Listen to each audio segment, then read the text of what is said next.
लेकिन आप स्किन पे नैनो यूरिया के नाम से परिचित होंगे।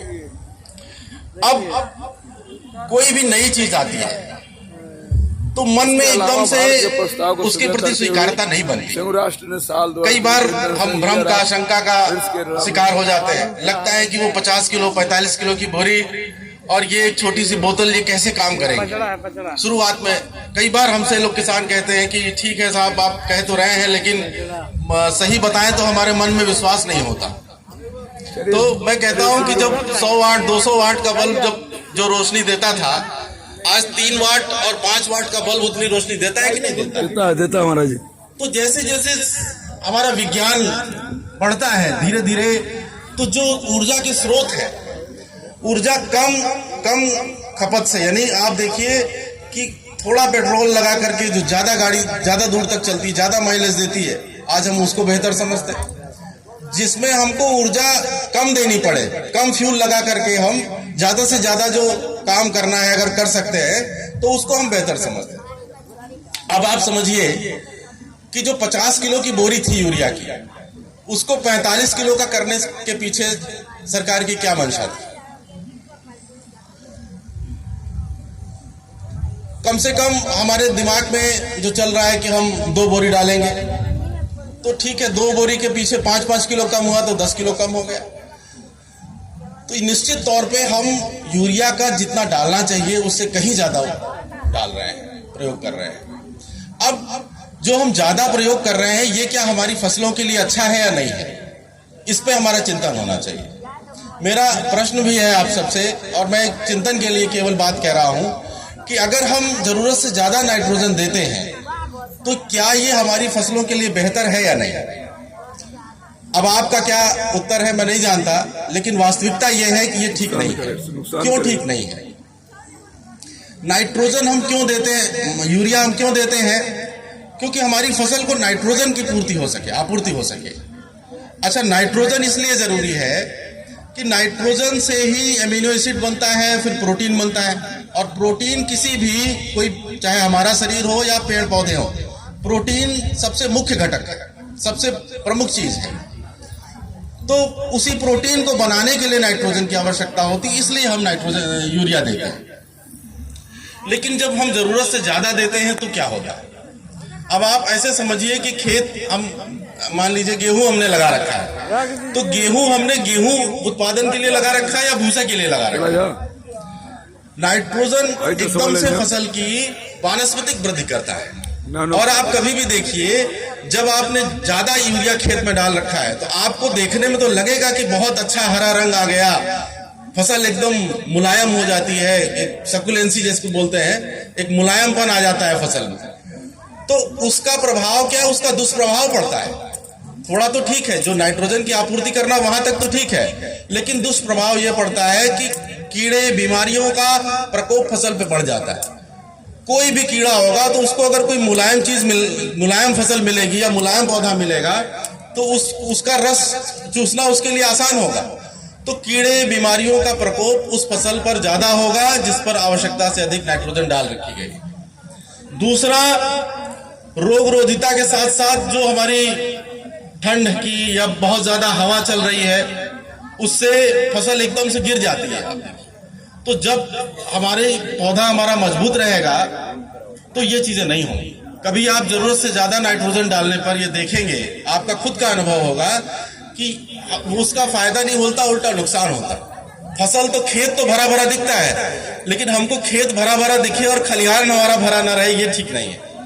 तो हमको अगर गेहूं की फसल बो रहे हैं तो गेहूं ज्यादा चाहिए, हमें भूसा ज्यादा मिले, ये नहीं खेत पता लगा खूब हरा भरा है और हम जब उसको जाते हैं, हार्वेस्ट करते हैं, थ्रेसिंग करते हैं, मतलब कटाई मड़ाई करते हैं, और उसके बाद हमको जो मिलना चाहिए, जिसके लिए हम खेती कर रहे हैं, वो चीज नहीं है।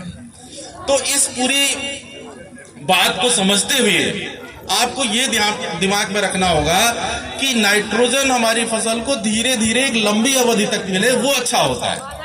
लंबी अवधि का मतलब यह हुआ कि जैसे आपने डाला यूरिया और वो यूरिया तुरंत 48-72 घंटे में आपकी फसल को मिल जाए, वो अच्छा होता है या लंबे समय तक मिले? मैं आप सबका ध्यान आकृष्ट करना चाहता हूं कि पहले जो यूरिया आती थी वो नीम कोटेड नहीं होती थी, सामान्य यूरिया होती है। अब यूरिया को नीम लेपित करने के पीछे क्या विज्ञान है?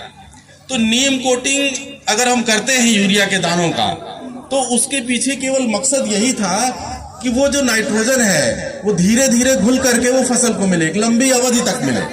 तुरंत आपने डाला, तुरंत फसल को मिल गया, तो वो चीज ठीक नहीं होगी। तो एक लंबी अवधि तक मिले, इससे आपका फसल का उत्पादन बढ़ता है।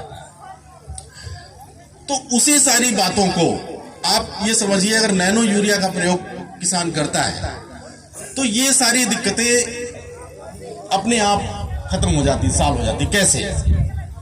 सबसे पहली बात कि इसका प्रयोग करने से एक तो आपकी मिट्टी में जो प्रदूषण हो रहा है, धीरे धीरे मिट्टी खराब होती जा रही है, वो समस्या नहीं होगी, क्योंकि इसका प्रयोग आपको इसका पर्णीय छिड़काव करना है। यानी खड़ी फसल जब आपकी 1 महीने की हो जाए कम से कम, तब आप इसका छिड़काव करें। कई बार किसान ले जाते हैं, उनको जहां से खरीदते हैं वो भी नहीं बताते, कहते ठीक है ले जाओ ले जा करके कैसे भी डाल दो। तो वो गलत है कि पता लगा कोई मिट्टी में मिला के डाल दे रहा है, कोई किसी चीज में मिला के यूरिया के साथ मिला के डाल दे रहा है। ये सब चीजें गलत है। अगर आपको तकनीकी का सही लाभ लेना है तो तकनीकी की समझ होनी चाहिए, उसके प्रयोग की सही विधा की जानकारी होनी चाहिए। तो इसका आपको प्रयोग कैसे करना है? जब आपकी फसल कम से कम 1 महीने की हो जाए और जो फोलिएज यानी जो पर्णीय भाग है, वायवीय भाग है पौधे का, वो कम से कम 1 महीने का हो जाए, 35 दिन का कम से कम हो जाए। उसके बाद आपको पत्तियों पर इसका छिड़काव करना है। फिर कई बार नकारात्मकता मन में आती, हो सकता हो आपका कहना सही भी हो, लेकिन नकारात्मक मन इतना हावी हो जाता है कि सारी सकारात्मकता पर एकदम पानी फेर देता है। तो कई बार किसान कहते हैं कि हम खेत में छिड़काव कैसे करें, छिड़काव करना हमारे लिए एक मुश्किल काम है। ठीक है, मुश्किल मानते हैं, लेकिन क्या छिड़काव बिना किए कोई किसान खेती करता है? चाहे वो पेस्टिसाइड का छिड़काव करना या दूसरे हमारे जो फंजीसाइड या जो भी हम कुछ लोग जैव उत्प्रेरक वगैरह छिड़क, तो एक अच्छे किसान के पास स्प्रेयर होता ही है। और नहीं तो आप देखिए कुछ ना कुछ करके किसान को छिड़कना होता है, कुछ ना कुछ स्प्रे आपको अपनी फसलों पे करना ही पड़ता है। तो आप क्या कर सकते हैं कि पता लगा आपको वो स्प्रे भी करना है और उसी समय आपको फसल को यूरिया भी देना है, तो आप एक तो आपको लाइन में लग करके पूरा दिन बर्बाद करना, उसको ढो के लाना, वो सारी चीजें आपकी बचेंगी।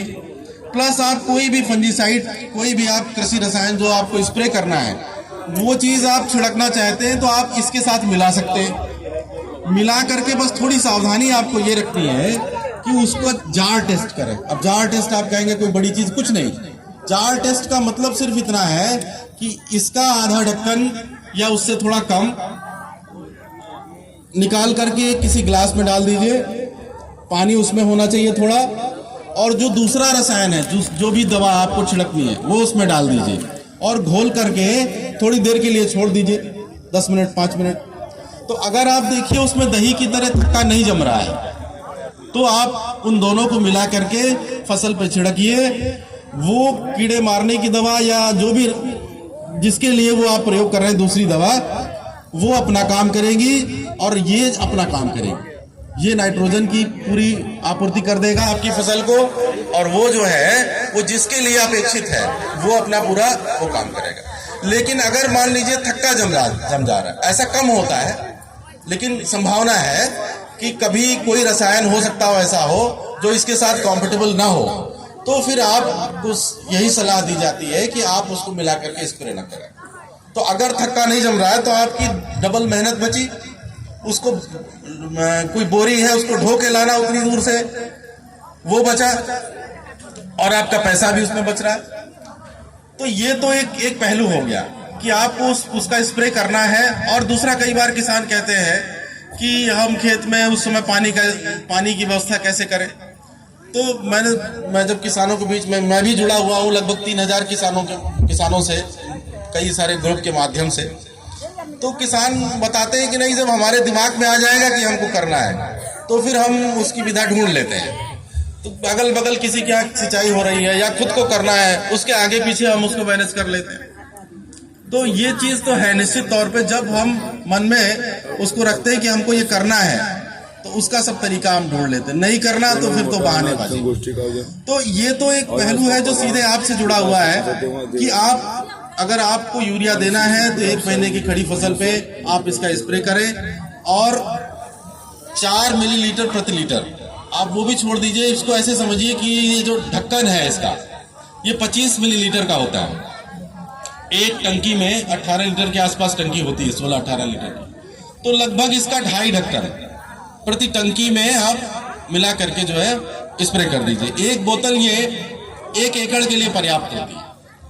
अब कई बार किसान ये कहते हैं कि साहब उतना हरा रंग नहीं आया, ये काम नहीं कर रहा है। क्योंकि अनुभव बोलता है, हमने खुद कराया है, और ये कोई आपके प्रयोग के लिए या कोई ट्रायल के लिए आपके पास नहीं आया है। पिछले 3 वर्षों में लगातार भारतीय कृषि अनुसंधान परिषद के जितने भी हमारे रिसर्च स्टेशन है उसमें multi crop multi location trial देश के लगभग सारे प्रदेशों में, कश्मीर से लगाकर कन्याकुमारी तक, इधर गुजरात और इधर ईस्टर्न स्टेट्स तक, कोई भी ऐसा रिसर्च स्टेशन नहीं होगा जहां इसके ट्रायल न डाले गए। अब इसके ट्रायल डाल करके सारी फसलों पे ये जब संस्तुति हुई भारत सरकार को कि वास्तव में ये एक बोरी यूरिया को न केवल रिप्लेस करता है बल्कि फसल की गुणवत्ता और उत्पादन भी बढ़ता है, तो ये सब चीजें जब हुई उसके बाद ये इसको एफसीओ में लाया गया, फर्टिलाइजर कंट्रोल ऑर्डर। कोई इसमें आप देखिए कि कोई भी चीज एक उर्वरक की हैसियत से तब तक बाजार में आके नहीं बिक सकती वैध रूप से जब तक उसको एफसीओ में शामिल न किया गया। तो ये एफसीओ प्रोडक्ट है, एफसीओ फर्टिलाइजर कंट्रोल ऑर्डर यानी उर्वरक गुणवत्ता नियंत्रण आदेश जो है उसमें इसको शामिल किया गया, पूरे स्पेसिफिकेशन है।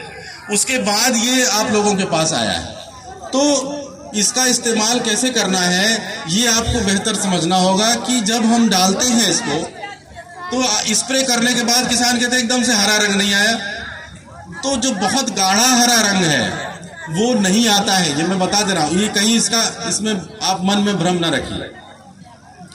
एक जो प्राकृतिक हरा रंग है वो रहता है, जब इसका स्प्रे करते हैं तो कोशिकाओं की रिक्तिका में जाकर के ये जमा हो जाता है और धीरे धीरे जैसे ही फसल की आवश्यकता होती है नाइट्रोजन की, वो एक धीरे धीरे लंबे अवधि तक ही मिलता है और वही अपेक्षित है। तो आप देखेंगे कि जब अंततोगत्वा आप उत्पादन देखेंगे तो आपको बढ़ा हुआ मिलेगा। जो नजरों का धोखा है वो थोड़ा हो सकता है, आपको लगे कि हमने डाला आज और कल परसों में एकदम से हमको लगता है कि उतना गाढ़ा हरा रंग हमारी फसल को नहीं आया, ये निश्चित तौर पर। लेकिन उससे आपकी जो नाइट्रोजन की आपूर्ति है वो लंबे समय तक आपकी फसल को होगी और इससे आपका उत्पादन बढ़ेगा, इसमें कहीं कोई दो राय नहीं है। ये करके हम लोगों ने भी तमाम सारे ट्रायल डाले हैं, करके देखा है। अंत में किसान इसी राय पे आता है कि नहीं साहब ये काम करता है, अच्छा इससे हमारा उत्पादन बढ़ता है। लेकिन बस वही जो बातें हैं कि इसका हम प्रयोग करने में थोड़ा कहीं नकारात्मकता है कि हम नहीं करना चाहते, इसकी दिक्कत है उसकी दिक्कत, तो थोड़ा सा इस कार्यक्रम के माध्यम से, इस मंच के माध्यम से, हमारे जितने भी यहाँ सम्मानित अतिथिगण बैठे हुए हैं उन सबके माध्यम से आप सबसे मेरा करबद्ध निवेदन है कि इसका प्रयोग करिए, इसके प्रति अपनी स्वीकारता बढ़ाइए, सकारात्मक भाव रख करके इसका प्रयोग करिए। ये केवल पर्यावरण के लिए या केवल यूरिया को रिप्लेस करता है ऐसा नहीं है। अभी हमारे कृषि विभाग से जुड़े हुए अधिकारी और वैज्ञानिक भी हैं, वो भी आपको बताएंगे कि जो यूरिया आप तक पहुंचती है ये वास्तव में 266 रुपए 50 पैसे की नहीं है। यूरिया अलग अलग अगर देखें, अगर जो इंपोर्ट होती है कई बार तो वो 2700, 2800, 3000 रुपए तक की एक बोरी पड़ती है। अब आप कहेंगे कि 3000 या 2700 रुपए की बोरी आपको 266-50 की, ये 270 की पड़ती है, तो इसका क्या कारण है? इसका कारण सीधा है कि बाकी जो है पैसा वो भारत सरकार अनुदान के रूप में दे रही है। इस वर्ष 25 लाख करोड़ रुपया आप समझिए, केवल अगर इसका प्रयोग 50% कर दिया जाए तो देश का बच सकता है। और दूसरी बात ये भी है कि भारत सरकार उसका अनुदान तो ठीक है दे रही है, हमारे देश में जितनी यूरिया की आवश्यकता है उतना पूरा बनता भी नहीं, हमको बहुत सारा हिस्सा उसका आयात करना, बाहर से मंगाना पड़ता है तो विदेशों से। तो वो पैसा भी अगर देश की अर्थव्यवस्था के प्रति भी आपका राष्ट्र हित में भी चिंतन है, तो भी मैं इस कार्यक्रम के माध्यम से आपको जागृत कर रहा हूं कि कम से कम हमारे देश का वो पैसा जो एक बहुत बड़ी रकम केवल मिट्टी में मिलाने में हम खर्च कर दे रहे हैं, जिसका इस्तेमाल हम राष्ट्र को विकसित करने के लिए दूसरे कामों के लिए भी कर सकते हैं, तो अनुदान जो है वो वास्तव में किसका पैसा है? टैक्स पेयर का ही तो पैसा, हमारा आपका ही पैसा है। तो वो आप एक राष्ट्र हित का भी अगर चिंतन करें, एक अर्थव्यवस्था के प्रति भी अगर आप जागरूक होते हुए देखें, तो निश्चित तौर पे इससे हमारे देश का बहुत पैसा बचेगा। फिर जो यूरिया आप डालते हैं खेत में, उसका 25 से 30% ही हमारी फसल को मिल पाता है। जैसे आपने डाला तो उसका 25% ही हमारी फसल को मिल पाता है। बाकी क्या होता है? या तो वो लीच कर जाता है पानी के साथ, डाला आपने, पानी भर दिया खेत में, तो लीच करके नीचे चला जाता है, और नाइट्रेट टॉक्सिसिटी हमारी भूमिगत जल को जा करके प्रदूषित करता है। या फिर नॉक्स गैस, जो नाइट्रस ऑक्साइड गैस होती है, वो गैस के रूप में वातावरण में चला जाता है, वो जो दानेदार यूरिया की मैं बात कर रहा हूँ। अब आप ये समझिए कि जो नॉक्स गैस होती है, जो नाइट्रस ऑक्साइड होते हैं,